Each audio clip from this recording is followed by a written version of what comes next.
अब एक इंपॉर्टेंट यहाँ पर हम केस स्टडी जो है वो डिस्कस करेंगे, जैसे कि एक एक्सवाइजेड कंपनी है, वो अपने फाइनेंशियल लीवरेज और रिस्क प्रोफाइल का एनालिसिस जो है वो करना चाहती है, इवेलुएट करना चाहती है, जिसके लिए वो डेट इक्विटी रेशियो को कैलकुलेट करना चाहती है। अब इस रेशियो की हेल्प से कंपनी जान पाएगी कि उसका फाइनेंशियल स्ट्रक्चर यहाँ पर कैसा है और उसे डेट और इक्विटी फाइनेंसिंग के अंदर कितना बैलेंस यहाँ पर मेंटेन करने की जरूरत है। तो जो इन्फॉर्मेशन हमारे पास गिवन है वो कौन कौन सी है? पहले हमारे पास इक्विटी शेयर कैपिटल गिवन है कितने की, 5 लाख रुपए की। उसके बाद प्रेफरेंस शेयर कैपिटल गिवन है 2 लाख रुपए की। रिजर्व एंड सरप्लस हमारे पास गिवन है 3 लाख रुपए के। डिबेंचर्स हमारे पास गिवन है 5 लाख रुपए के और लॉन्ग टर्म लोन हमारे पास गिवन है 1 लाख रुपए के। अब इसके बेस पर हमें debt to equity ratio calculate करना है, तो इसका फॉर्मूला मैंने ऑलरेडी आपको बताया हुआ है। लॉन्ग टर्म डेट को हमें इक्विटी के साथ जो है डिवाइड करना है, तो पहले हमें लॉन्ग टर्म डेट को कैलकुलेट करना है कि लॉन्ग टर्म डेट हमारा यहाँ पर कितना है। तो देखो, ये जो इक्विटी शेयर कैपिटल है ये ऑनर का पैसा है, प्रेफरेंस शेयर कैपिटल ये भी ऑनर का पैसा है, रिजर्व एंड सरप्लस ये भी ऑनर का पैसा है। जिनको रिजर्व एंड सरप्लस के बारे में पता नहीं है, तो कंपनी जो भी प्रॉफिट कमाती है उसका एक सर्टेन परसेंटेज वो अपने पास रिजर्व करके रख लेती है, ताकि वो फ्यूचर में बिजनेस के अंदर उसे यूज कर पाए। उसी को हम रिजर्व एंड सरप्लस कहते हैं, क्योंकि प्रॉफिट जो है वो सारा का सारा ऑनर का होता है, तो उसका जो रिजर्व करके रखा हुआ है उसके ऊपर भी ऑनर का ही यहाँ पर राइट जो है वो होता है, तो ये भी ऑनर के फंड में इंक्लूड होता है।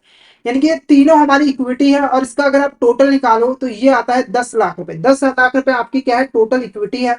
उसके बाद डिवेंचर्स हमारे लॉन्ग टर्म डेट है, बिल्कुल 5 लाख रुपए की। लॉन्ग टर्म लोन है 1 लाख रुपए के, यानी कि total total long term debt जो है वो कितने हैं हमारे, 6 लाख रुपए की।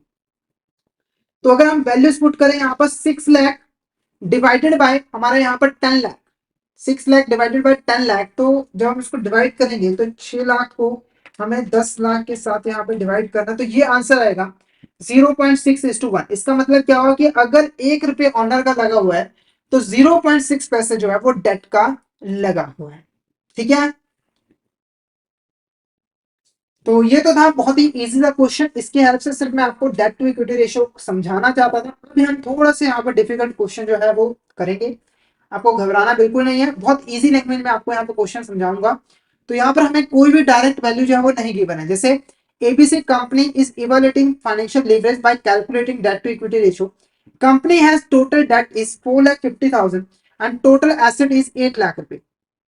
Current liability is 1 lakh, calculate debt to equity ratio. तो देखो, हमारे पास यहाँ पर टोटल डेट्स गिवन है 4,50,000 रुपए के, टोटल एसेट्स गिवन है 8 लाख रुपए के, करंट लाइबिलिटीज गिवन है 1 लाख रुपए की। अब इसके बेस पर हमें debt to equity ratio calculate करनी है, तो हमें दो चीजें चाहिए। एक चाहिए लॉन्ग टर्म डेट, एक चाहिए हमें लॉन्ग टर्म डेट, और एक चाहिए हमें इक्विटी। दो चीजें चाहिए। अब ये कैसे कैलकुलेट होगी? सबसे पहले देखो, टोटल डेट से हम लॉन्ग टर्म, जो हमारी लॉन्ग टर्म डेट है उसको कैलकुलेट कर सकते हैं। टोटल डेट अगर हम देखें, टोटल डेट हमारी कितनी है, 4,50,000 रुपए की है। ठीक है, अब टोटल डेट के अंदर हमारे लॉन्ग टर्म डेट और जो शॉर्ट टर्म डेट है, यानी कि जो करंट लाइबिलिटीज है वो इंक्लूडेड है, तो लॉन्ग टर्म डेट हमें पता करना है, करंट लाइबिलिटीज ऑलरेडी हमें दी गई है, वो कितनी है, 1 लाख की। तो सिंपली हमें क्या करना है, टोटल डेट की वैल्यू हमें 4,50,000 रुपए गिवन हुई है, तो हमें 1 लाख को इस तरफ लेकर आ जाना है। ठीक है, और जब ये इस तरफ आएगा, 4,50,000 के इस तरफ आएगा, तो इसमें से 1 लाख रुपए माइनस हो जाएगा, और 1 लाख रुपए माइनस होगा तो लॉन्ग टर्म डेट आपका कितना आ जाएगा, 3,50,000। लॉन्ग टर्म डेट कितना आ जाएगा, 3,50,000 रुपए। तो एक चीज आपने कैलकुलेट कर ली है, वो है 3,50,000 रुपए। उसके बाद अब बात करते हैं यहाँ पर कि इक्विटी कैसे कैलकुलेट की जाए। देखो, हमारे पास टोटल एसेट्स यहाँ पर गिवन है, हमारे पास टोटल एसेट्स यहाँ पर गिवन है, और total asset is equal to क्या होता है, मैं आपको बता दूं, total asset is equal to long, हमारा जो टोटल डेट होता है उसमें हमें इक्विटी को प्लस कर दोगे तो ये आपकी टोटल एसेट जो है निकल कर आ जाएगी। ठीक है, तो टोटल एसेट हमें 8 लाख रुपए की यहाँ पर गिवन है, 8 लाख रुपए की गिवन है। टोटल डेट की अगर हम बात करें, टोटल डेट हमारी कितनी है, अगर हम टोटल डेट देखें तो वो है 4,50,000 रुपए की। इक्विटी हमें यहाँ पर पता करना है, सिंपली हम इसको इधर ले आएंगे, तो 8 लाख में से आपको 4,50,000 रुपए को माइनस करना है। ठीक है, तो ये हमारी इक्विटी ऑलरेडी निकल कर आ जाएगी। ओके, तो अगर हम यहाँ पर 8 लाख रुपए में से 4,50,000 रुपए को माइनस कर दें,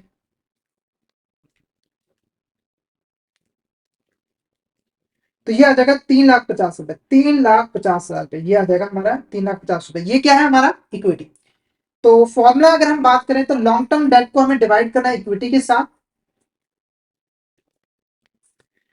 तो लॉन्ग टर्म डेट हमारा कितना 3,50,000 रुपए और लॉन्ग इक्विटी भी 3,50,000 रुपए। तो सिंपल कैलकुलेशन है, इसको कट कर दोगे तो 1:1 आ जाएगा, 1:1 आ जाएगा। तो ऑप्शन बी हमारा यहाँ पर करेक्ट आंसर आएगा, 1:1 हमारी रेशियो जो है निकल कर आ जाएगी।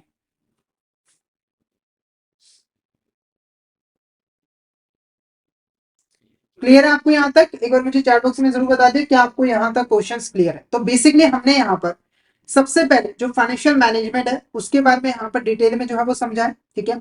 फिर हमने रेशियो एनालिसिस के अंदर जो शॉर्ट टर्म सॉल्वेंसी रेशियोज है उनके बारे में हमने यहाँ पर डिटेल में समझा है। तो अगर आपको यहाँ तक किसी भी तरह का डाउट होता है तो आप चैट बॉक्स में मैसेज करके पूछ सकते हो, और अगर आपको क्लियर हो गया तो एक बार मैसेज करके जरूर बता दीजिएगा कि आपको यहाँ तक क्लियर है। जो नेक्स्ट क्वेश्चन जो है वो रिलेटेड है एक नई रेशियो के साथ, जो रिलेटेड है इक्विटी रेशियो के साथ। इक्विटी रेशियो का मतलब मैंने ऑलरेडी आपको समझा दिया था। इक्विटी रेशियो से आप जानते हो कि कंपनी के जो टोटल एसेट्स हैं उसका कितना हिस्सा ऑनर के पैसे से फाइनेंस किया गया है, यानी कि कंपनी के एसेट में ऑनर का कितना पैसा लगा हुआ है उसके बारे में हमें पता जो है वो लगता है, ठीक है। अब हमारे पास डिटेल जो गिवन है, हमारे पास जो डिटेल्स गिवन है, टोटल एसेट्स 1,00,000 रुपए की, इक्विटी शेयर कैपिटल 3,00,000 रुपए की, प्रेफरेंस शेयर कैपिटल है 2,00,000 रुपए की, और रिजर्व्स गिवन है 1,00,000 रुपए की। अब इससे हमें इक्विटी रेशियो कैलकुलेट करना है। इक्विटी रेशियो को हम प्रोप्राइटर रेशियो भी यहाँ पर कहते हैं, इक्विटी, क्योंकि प्रोप्राइटर का मतलब ऑनर ही होता है। अब इसको कैलकुलेट करने का फॉर्मूला क्या है, इक्विटी को टोटल एसेट्स के साथ डिवाइड कर दो। तो अगर हम इक्विटी की बात करें तो यहाँ पर ऑनर का पैसा कौन कौन सा है, equity share capital, preference share capital और रिजर्व। तो ये आएगा 3,00,000, 2,00,000, 1,00,000। तो ये कितना आ जाएगा हमारा टोटल 6,00,000 रुपीज। और टोटल एसेट आप देख लीजिए वो 10,00,000 रुपीज है, वो ऑलरेडी हमें यहाँ पर गिवन है। तो यहाँ पर हमारा 6,00,000 को हमें डिवाइड करना है 10,00,000 के साथ। और जब आप इसको डिवाइड करोगे 6,00,000 को अगर आप 10,00,000 के साथ यहाँ पर डिवाइड करोगे तो ये आ जाएगा 0.6:1, यानी कि अगर 1 रुपए एसेट्स हैं तो 0.6 पैसा किसका लगा हुआ है, हमारे ऑनर का जो है वो लगा है, यानी कि 60% जो पैसा है वो ऑनर का लगा हुआ है, ठीक है। तो करेक्ट आंसर क्या रहेगा, option A is a correct answer. तो इस तरीके से आप जो है इक्विटी रेशियो को आसानी से जो है वो कैलकुलेट जो है वो कर सकते हो। तो ये तो इजी क्वेश्चन था जिसके हेल्प से मैं समझाना चाहता था कि आप इक्विटी रेशियो कैसे कैलकुलेट कर सकते हो। अब थोड़ा सा यहाँ पर डिफिकल्ट क्वेश्चन देखेंगे, थोड़ा सा ही, ज्यादा नहीं। तो कंपनी के टोटल डेट्स कितने हैं, 2,00,000 रुपए के, टोटल एसेट्स गिवन है 5,00,000 के। अब हमें प्रोप्राइटरी रेशियो जो है वो कैलकुलेट करनी है। कैसे कैलकुलेट होगा, कैसे कैलकुलेट होगा, देखो एक डिटेल हमें गिवन है टोटल एसेट्स की, इक्विटी हमें फाइंड आउट करनी है। तो मैंने आपको बताया कि अगर हम बात करें टोटल एसेट्स की, टोटल एसेट्स इक्वल होती है long term debt plus equity के, ठीक है। तो टोटल एसेट्स आपकी कितनी है, टोटल एसेट्स है 5,00,000 रुपए की, और हमारा जो लॉन्ग टर्म डेट है वो कितना है 2,00,000 रुपए का।